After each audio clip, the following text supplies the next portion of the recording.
In this lecture, we'll discuss a set of tools and rules for manipulating Python strings. You will need to manipulate Python strings on multiple occasions, from organizing a more presentable output to importing and exporting data from text files. That's why there are many tools for string manipulation. But don't worry, the principles to follow while applying them are similar. Surely, they can be best explained while coding. So, let's just get our hands on a few relevant examples. That said, all manipulation techniques you're going to see in this video are centered around the use of character combinations involving a backslash. The backslash in Python is a special character, also referred to as the escape character. Its main function is to indicate certain whitespace characters within a Python string. Here's what I mean. Assume we wanted to print the sentence, "This product is from category A," where category A has been displayed on a new line.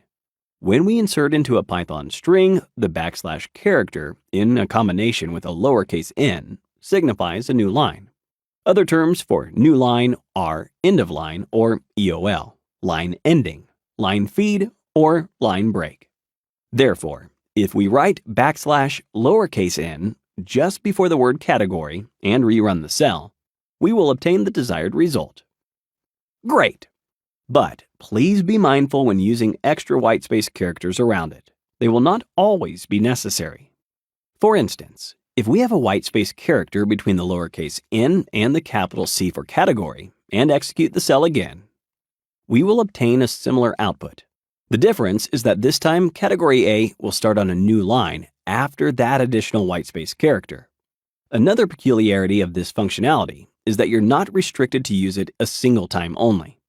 More precisely, you can attach backslash lowercase n several times in the given string if you wanted to increase the distance between the lines of text in the output. So we can use backslash lowercase n to indicate a line feed. There will be many situations, though, when you'll want to separate parts of a string with a tab instead.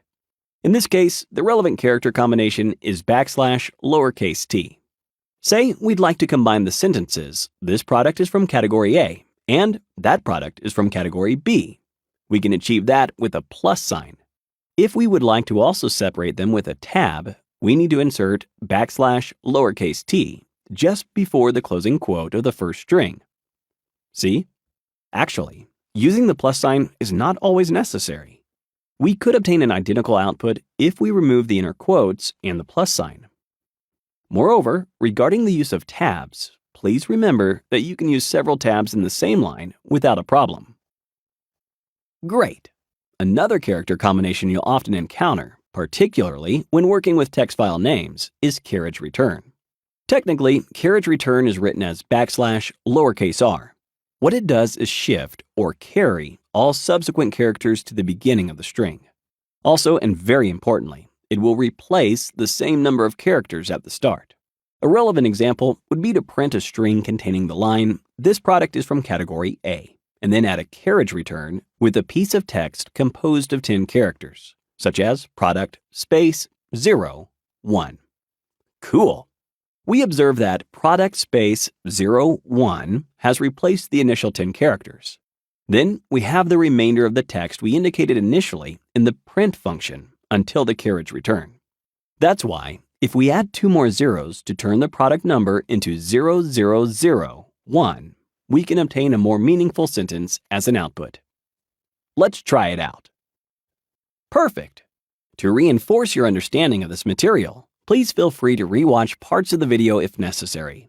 Also, take your time while completing the exercises attached to this section. This will do for now. Thank you for watching.